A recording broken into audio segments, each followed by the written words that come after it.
एक आदमी मरने लगा। मरते मरते उसने वसीयत लिखी कि मेरे मरने के बाद मेरी संपत्ति का बंटवारा इस तरह हो, आधी संपत्ति बड़े बेटे को, चौथाई संपत्ति छोटे बेटे को, पांचवा हिस्सा बेटी को। पंचों ने कहा हम लोग फैसला कर देंगे। जब उसका भोज भंडारा हो गया, पंच लोग बैठे निर्णय करने का संपत्ति के नाम पर ये छोड़ क्या गया है। का संपत्ति के नाम पर वो छोड़ गया था 19 ऊंट। अब कितनी कठिन बात, 19 को बांटो, आधे, फिर चौथाई हिस्सा, पांचवा हिस्सा। मामला कठिन था, पर एक पंच ने कहा कि ऊंटों को बेचकर पैसा बांट देते। और परिवार वाले बोले नहीं, जो लिखा है वही होना चाहिए, जो लिखा है वही हो, वही हो। अब बड़ी कठिनाई, किसी तरह फैसला नहीं हो रहा था।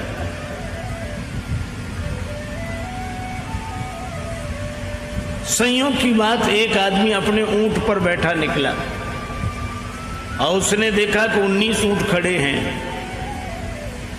पूछा मामला क्या है। जब उसे पता लगा तो बोला मरने वाला मेरा मित्र था, आज उसकी समस्या उलझ गई तो हमारी उलझ गई, हम अपना ऊंट दान देते, इस संपत्ति में मिला लो, फिर बंटवारा कर दो।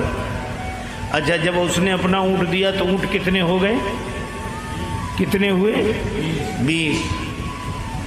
अब करो बंटवारा, बड़ा आसान है। आधी संपत्ति बड़े बेटे को तो 20 के आधे 10 ऊंट दे दिए गए बड़े बेटे को। चौथाई हिस्सा छोटे बेटे को तो 20 का चौथाई हिस्सा 5 दे दे गए छोटे बेटे को, तो 10 5 15, और पांचवा हिस्सा बेटी को, तो 20 का पांचवा हिस्सा 4 बेटी को दे दिए गए। 10 5 15 4 19, और 20 में ऊंट वाला बोला हमारा हमको दे दो, तुम्हारा बंटवारा नहीं हो रहा था सो हो गया।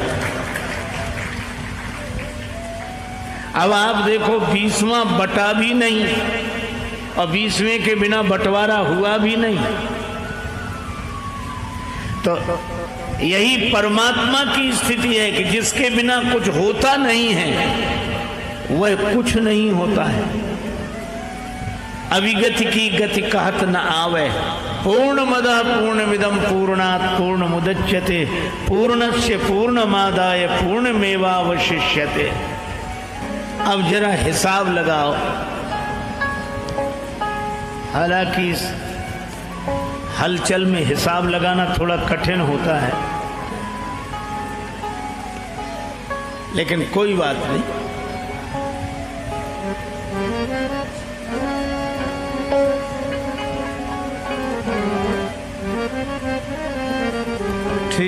ठीक भैया, तुम जल पिलाकर इधर आ जाओ तो फिर हम अमृत पिलाएं। देखो भाई, 5 तत्व का शरीर, 5 ज्ञानेंद्रियां और 5 कर्मेंद्रियां, कितने हो गए आप बताते जाओ। हमारा गणित थोड़ा कमजोर है इसलिए आपसे पूछ रहे हैं। 5 तत्व का शरीर और 5 ज्ञानेंद्रियां और 5 कर्मेंद्रियां, 3 बार 5 हुए तो कितने हो गए? 15। वाह वाह, बहुत अच्छा। और 4 अंतःकरण, मन बुद्धि चित्त अहंकार, तो 15 और 4 19। पर ये 19 इकट्ठे भी हो जाएं तो भी संसार चलता नहीं है, जीवन चलता नहीं है। फिर 20वां कौन? का सब कर परम प्रकाशक जोई, राम अनादि अवधपति सोई। वे अयोध्यापति श्री राम। एक ग्वालिनी दूध दही बेचने के लिए वृंदावन में आती और दही दूध बेचकर फिर जमुना जी पार करके अपने गांव में चली जाती। एक दिन उसका दही दूध जल्दी बिक गया। उसने सोचा अभी से गांव में जाकर क्या करूंगी, जरा वृंदावन में घूम कर देखूं। श्रीधाम वृंदावन में घूमने लगी। एक जगह श्रीमद् भागवत की कथा हो रही थी।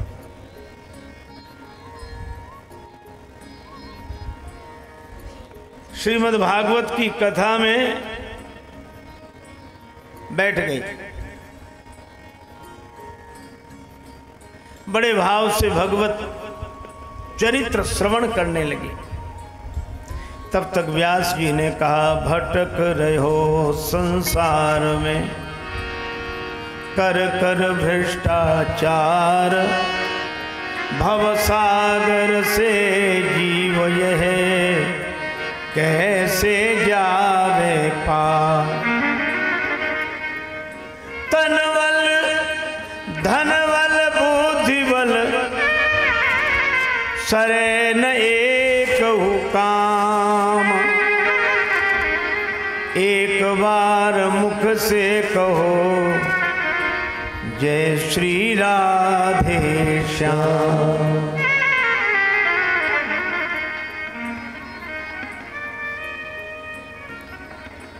भवाटवी में भटकने वाला जीव भव सागर से कैसे पार जाए।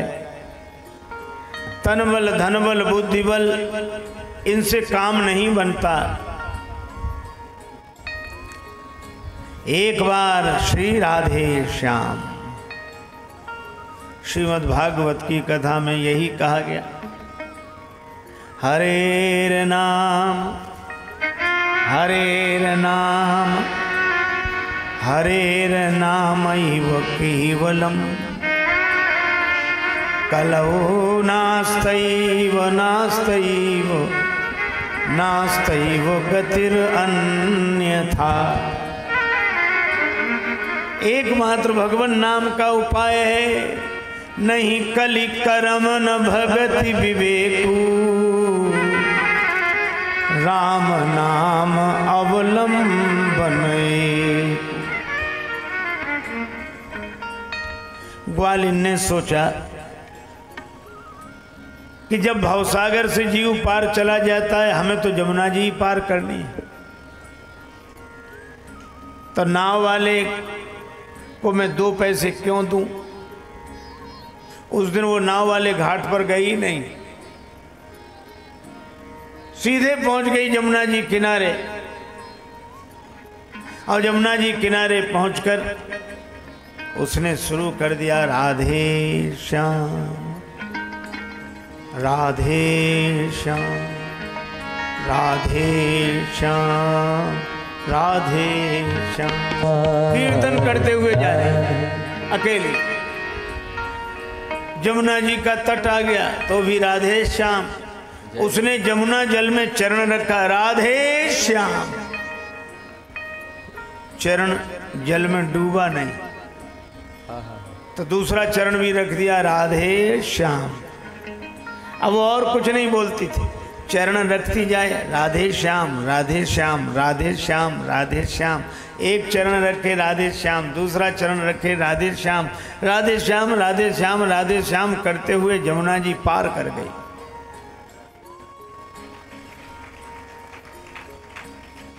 अब उसने नियम बना लिया, इधर से भी राधे श्याम करती जाए, उधर से भी लौटे राधे श्याम राधे श्याम करती आए।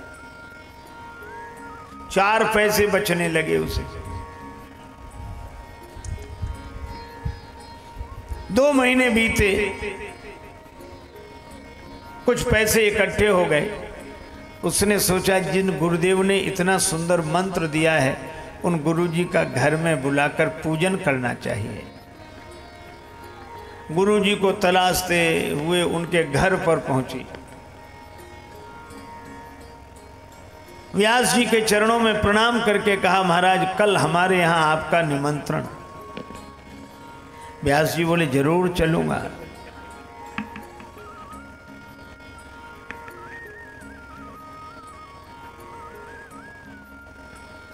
दूसरे दिन वो लेने आ गई। व्यास जी पहले से ही तैयार थे। घड़ी, छड़ी, चश्मा, नवीन वस्त्र। चले महाराज? हाँ चलो। आगे आगे ग्वालिन, पीछे पीछे व्यास जी।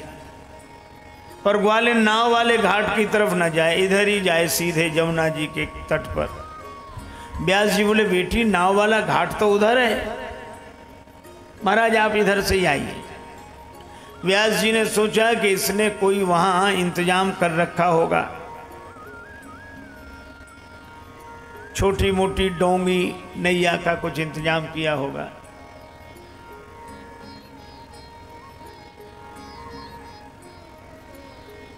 अब वहां पहुंचे तो न नाव न नाविक।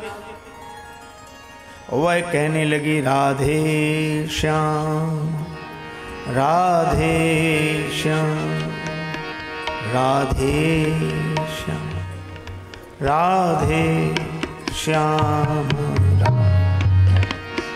और जैसे ही उसने चरण रखा, उसका पांव नहीं डूबा, दूसरा पांव भी नहीं डूबा। गुरुजी ने सोचा कि ये जहां खड़ी है वहां जरूर कुछ होगा। गुरुजी अपनी धोती समेटते हैं और जैसे ही आगे चरण रखा तो कमर तक जल में चले गए। उसने गुरुजी का हाथ पकड़ा।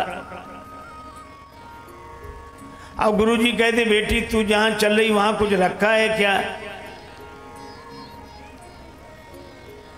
अब वो कुछ उत्तर तो दे ना सके, क्योंकि अगर वो राधे श्याम कहना छोड़े तो खुद डूब जाए।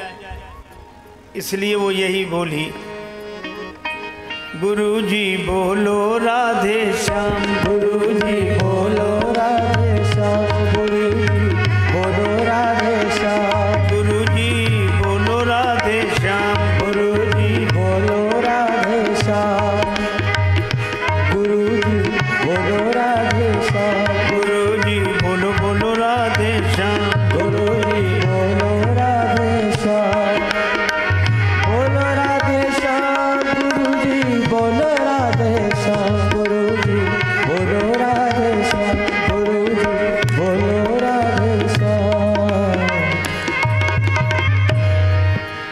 बोलो राधे श्याम, गुरुजी बोलो, गुरुजी बोलो राधे श्याम।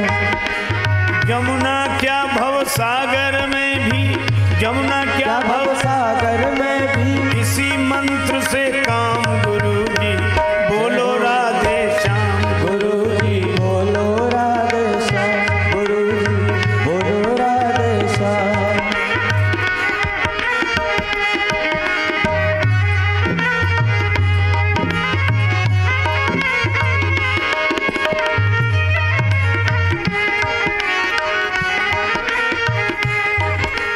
पार जाऊं जमुना मैया के, पार जाऊं जमुना मैया के, रोज सवेरे शाम गुरुजी बोलो राधे श्याम, गुरुजी बोलो राधे श्याम, गुरुजी बोलो राधे श्याम।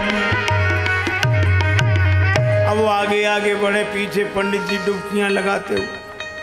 अब वो हाथ न छोड़े, उनको बार बार डुबकी लगे, उनको लगे कि ये पानी पर चल रही है, मुझे डुबकी लग रही है। कहने लगे देख तू मेरी घड़ी ले ले, अंगूठी ले ले, पर मेरे प्राण छोड़ दे। अब वो कुछ न बोले, वो तो कहे गुरुजी बोलो राधे श्याम। पंडित जी ने कहा कि मेरा बेटा बहुत बड़ा अधिकारी है, तुम्हें बहुत परेशान करेगा, पर वो कहे गुरुजी बोलो राधे श्याम, और कोई शब्द नहीं, गुरुजी बोलो राधे श्याम। अब पंडित जी ने, व्यास जी ने समझा ये कोई जादूगरनी है चुड़ैल जादूगरनी, या तो ये चुड़ैल है, ये जादूगरनी है चुड़ैल जादूगरनी, अथवा बट मारनी नारी।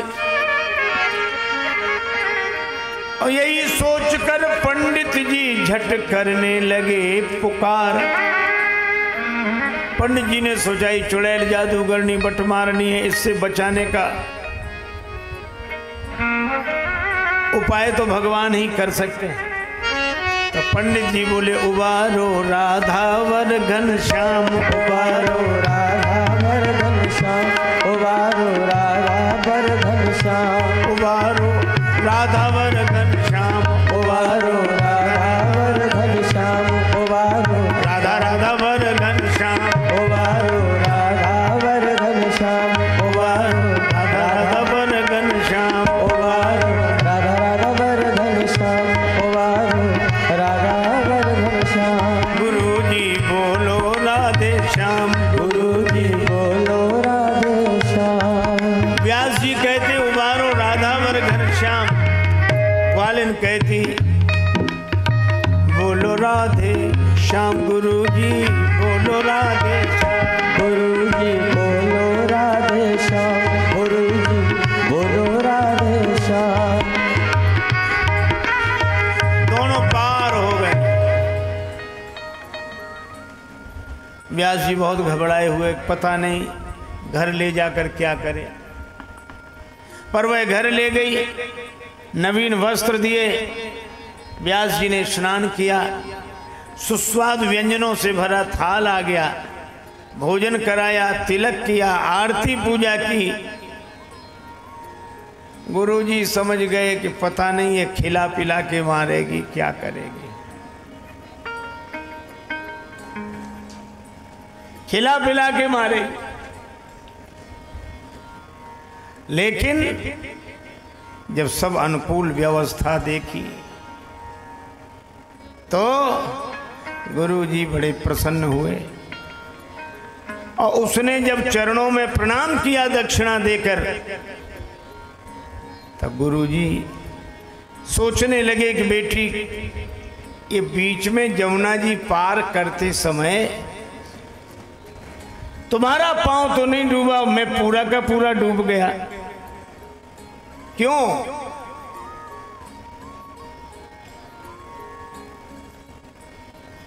ग्वालिन ने कहा तन को, धन को, सुत संतति को अभिमान भरे अपने मन में, यदि प्रीत प्रतीत करे प्रभु सो, तो नर क्यों न विनीत तरे छिन में।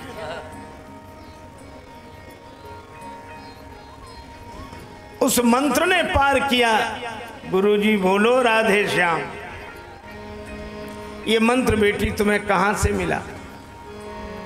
ग्वालिन बोली जिसने दिया विनीत मंत्र यह पावन प्रभु का नाम, उन सदगुरु के चरणों में मेरा बारंबार प्रणाम। गुरुजी बोलो राधे श्याम, गुरुजी बोलो राधे श्याम, गुरुजी बोलो राधे श्याम, गुरुजी बोलो राधे श्याम।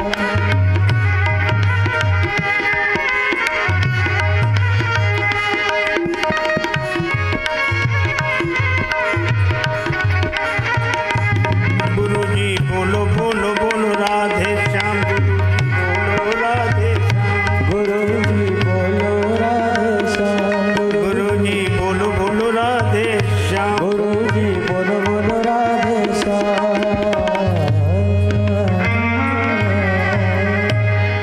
व्यास जी के चरणों में प्रणाम करके बोली जिसने इतना पावन मंत्र दिया, जो यमुना जी से पार करता है वह भवसागर से भी पार करेगा। मैं गुरुदेव के चरणों में प्रणाम करती हूँ। व्यास जी के नेत्रों से आंसू बरसने लगे।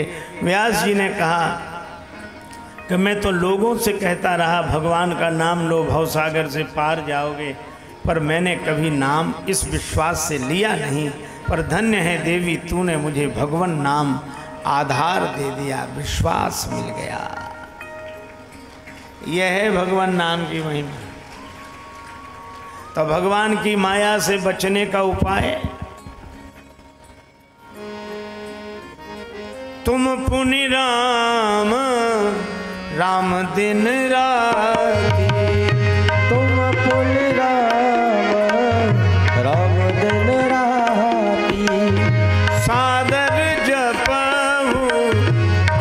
गया।